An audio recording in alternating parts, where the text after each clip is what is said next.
in her spiritual evolution. There is a transition in our food cycle. We progress from meat-eating practices to vegetarianism. From vegetarianism, we become fruitarians. We become breatharians. And Jasmuheen has progressed much more than that, from the breatharianism to what is called pranarianism. Prana, just living on light, living on prana. And she's born in Australia. Is a multidimensional personality. She's the author of 26 books which are published in 17 languages.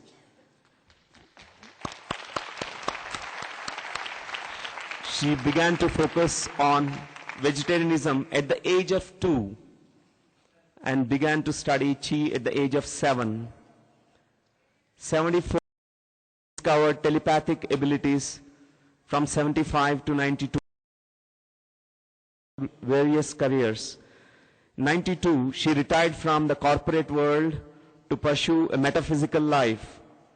In 1993, she underwent prana initiation and began to live on light. 94, she received the first of 5 volumes of channeled messages from the Ascended Masters. In 2001, she launched Recipe 2000 as a tool to co-create global health and happiness, peace and prosperity for all on earth. In November 2005, she presented the Prana program to the Society for the Conscious Living at the United Nations in Vienna. 2007, she launched the Embassy of Peace and began training programs for ambassadors of peace and diplomats of love, and spoke at the United Nations in New York. Jasmuheen as an ambassador of peace.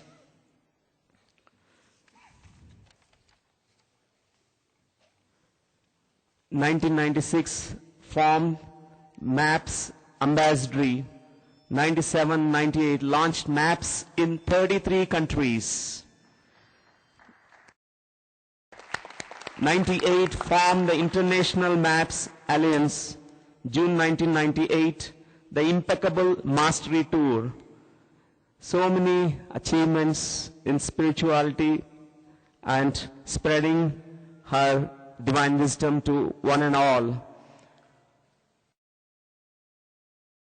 I request Jasmuheen to share her wisdom with all of us. Thank you very much for being here.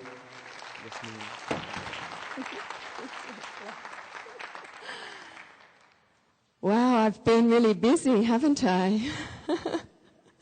When I hear somebody read these things out, it's so interesting, because sometimes it seems like we have so much time to achieve so much. I think one of the benefits of living purely on prana is that you have all this digestive energy.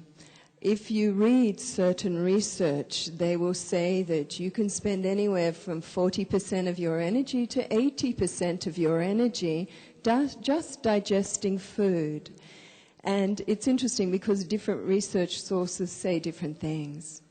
But if you are normally digesting food and you use all this energy to digest the food to then give you energy, and if you don't need to do that anymore, what will your body do?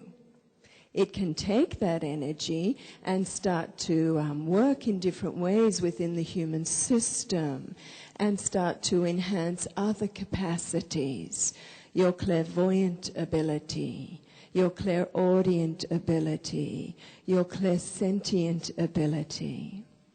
And all of these things, they just reveal themselves to you very naturally. We don't have to chase them. They just come when you see of the field of love. Isn't that nice? Just focus on this pure energy of love. Today we want to do very practical things with you. I know you have had so many teachings in India, and what is beautiful is that we all add a layer.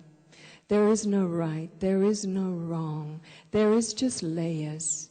So I invite you, as we share today, just to take what feels right for you. And what doesn't feel right for you, let it go. Take what feels right for you, and when you find change in your life, then share it with others so that they can experience this as well. Because, you know, there is no copyright to universal mind. We can just receive it as we tune into the inner planes, and the more freely we share all this, then the sooner these changes we are seeking come about within ourselves and within others. What I've asked the association to do here is to photocopy a book, one of the books I wrote, and to give this to you freely.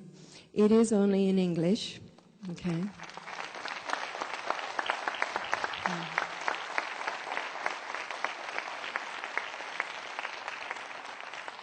And this book is a book called the Prana Program, and it is like an encyclopedia. Everything you've ever wanted to know about prana. All the questions you will have here and that you can think of, we've already heard before, and we've put it in the book. So the book is just questions and answers, questions and answers. How prana affects the brain, how prana works with heart energy, how prana works within feeding the body system, different techniques to raise that pranic flow that is already bubbling within you. And in the back of the book, we have a very simple third world we can use prana to eliminate world hunger, physical world hunger as well. So we'll give this to you. And some of you, if you can translate into the different languages, maybe as you take it, you might want to translate it for your friends and neighbors. But I ask that you distribute this information freely so that all can benefit. It just adds one more level, one more layer to what your yogis know. It's been, I'll share some very practical testing tools for you. Everything we'll share today are things that I've experienced in my own journey. So they're not things that have come from books. It's a lot of information that have come from me using my favorite technique. My favorite technique is this. Are you ready? It's very simple. Help! Isn't that simple? Help! You know, we live in this intelligent universe that is so keen to provide us with all the information and the experiences that we are hungry for, that will allow us to be the gods that we are. You know, Patraji is always saying this, be the God that you are. So what you'll find today from the stories we'll also share, because I love stories, they're so good to remember and to spread. And there are so many different methods now. You know, our planet, from my understanding, we have entered into the most gloriously magical time. I have no fear of what's happening on this planet because